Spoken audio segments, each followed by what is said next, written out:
ഞങ്ങൾ അച്ഛന്മാർ അനുഭവിക്കുന്ന ഏറ്റവും വലിയ സ്ട്രഗിൾ എന്താണെന്നറിയോ? അത് പുതിയ പള്ളിയിൽ ചാർജ് എടുക്കാൻ പോകുമ്പോഴാണ്. അപ്പോയിൻമെൻ്റ് ഓർഡർ കിട്ടുമ്പോൾ തന്നെ നമ്മളെ അപ്പോയിൻമെൻറ്റിനെ കുറിച്ച് നമ്മൾ അറിഞ്ഞില്ലെങ്കിലും നമ്മൾ പോകാൻ പോകുന്ന ഇടവയിൽ ആളുകളറിയും, അല്ലെങ്കിൽ ഇൻസ്റ്റിറ്റ്യൂഷനിൽ ആളുകളറിയും. അവർ പിന്നെ ആദ്യം ചോദിക്കുന്നത് ആ അച്ഛൻ എങ്ങനെയുണ്ടെന്നുള്ളതാണ്. പിന്നീട് നമ്മൾ അറിഞ്ഞതും അറിയാത്തതും കേട്ടതും കേൾക്കാത്തതുമായ വലിയൊരു സ്റ്റോറി നമ്മളെക്കുറിച്ചുണ്ടാവും. കുറേയൊക്കെ നല്ലതായിരിക്കും, കുറേയൊക്കെ മോശമായിരിക്കും. എന്തായാലും കുറേ സ്റ്റോറി ഉണ്ടാകുന്നത് ഉറപ്പാണ്.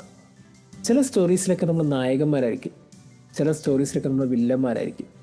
അങ്ങനെ ആളുകളുടെ ഉള്ളിൽ ഒരു ക്യാരക്ടർ ഫോം ചെയ്യും. അതിനുശേഷമാണ് നമ്മൾ ചാർജ് എടുക്കാൻ പോകുന്നത്.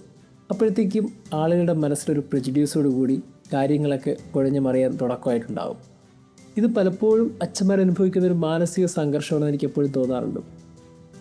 ഇന്ന് ഗോസ്പൽ ഒരു പക്ഷേ ഞങ്ങളുടെയൊക്കെ വേദന കണ്ടിട്ടാണോ യേശു മുന്നേ പറഞ്ഞെന്ന് തോന്നിപ്പോകുന്നുണ്ട്. കാര്യം യേശുന്ന് ഗോസ്പലിൽ പറയുന്നത്, നിങ്ങൾ ആരെയും വിധിക്കരുത്. നിങ്ങളെന്തിനാ വിധിക്കാൻ പോണേ? നിങ്ങൾക്ക് അവരെക്കുറിച്ച് എന്തറിയാം?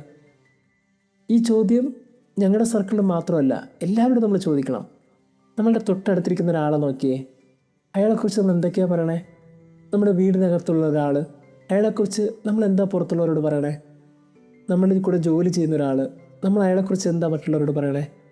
ഈവൻ നമ്മുടെ നല്ല ഫ്രണ്ട്സ് ആയിക്കൊള്ളട്ടെ, ഒരു ഫ്രണ്ട്സ് സർക്കിളിനകത്ത് തന്നെ നമ്മൾ ഒരാളെക്കുറിച്ച് മറ്റുള്ളവരോട് എന്താ പറയണേ? നമുക്ക് പറയാൻ ചിലപ്പോൾ നല്ല കഥകളുണ്ടാവും, മോശം കഥകളുണ്ടാവും. നല്ല കഥകളാണെങ്കിൽ നന്നായിരിക്കട്ടെ, മോശം കഥയാണെങ്കിൽ എന്താ സംഭവിക്കണേ? നമുക്ക് അയാളെക്കുറിച്ച് വലിയ ഗ്രാഹ്യമൊന്നും ഇല്ലെങ്കിലും നമ്മൾ കുറേ കഥകളിൽ നായകന്മാരും നായികമാരും ഒക്കെ ആയിക്കൊണ്ടിരിക്കുകയാണ്. ചിലപ്പോഴൊക്കെ വില്ലനും ആയിക്കൊണ്ടിരിക്കുകയാണ്. നമ്മൾ നേരെ ഓർക്കേണ്ടതേ, പഴയ നിയമത്തിൽ ആദവും ഹവ്വയും പാപം ചെയ്ത് നമുക്ക് നന്നായിട്ട് അറിയാം. ഇത് വളരെ നന്നായിട്ട് അറിയാവുന്ന ദൈവത്തിനാണ്. ദൈവം മനസ്സിലാക്കുന്നുണ്ട് അവർ വിലക്കപ്പെട്ട കനി ഭക്ഷിച്ചു. പക്ഷെ ആ ദൈവം ചെയ്ത കാര്യം ശ്രദ്ധിച്ചായിരുന്നോ? ദൈവം വന്നിട്ട് ആദത്തോട് ചോദിച്ചു, ആദം, നീ ആ കനി ഭക്ഷിച്ചാ? അപ്പോൾ അവൻ പറഞ്ഞു, ഏയ് ഞാനല്ല, നീ എനിക്കെന്ന് ഹവ്വയാണ് തന്നത്. അവളോട് ചോദിച്ചു, നീ ആ കനി ഭക്ഷിച്ചോ? ദൈവത്തിന് അറിയാം അവർ കനി ഭക്ഷിച്ചു എന്ന്. എന്നിട്ടും ദൈവം ചോദിച്ചു, നിങ്ങൾ ആ കനി ഭക്ഷിച്ചോ? എത്ര ഗ്രേസ്ഫുള്ളായിട്ടാണ് ദൈവം ഓരോ കാര്യങ്ങൾ ഇടപെട്ടത്. അത് ഉൽപ്പത്തിയുടെ ചരിത്രം മുതൽ അങ്ങനെ തന്നെയാണ്. ദൈവത്തിന് അറിയാവുന്ന കാര്യങ്ങൾ പോലും ദൈവം എൻക്വയറിയൊക്കെ നടത്തി, റിസർച്ച് നടത്തി, ചോദിച്ചു, മനസ്സിലാക്കി, വ്യക്തിയോട് ചോദിച്ചു മനസ്സിലാക്കി. എന്നിട്ടാണ് ദൈവം ആക്ഷനിലോട്ട് ഇറങ്ങിയത്.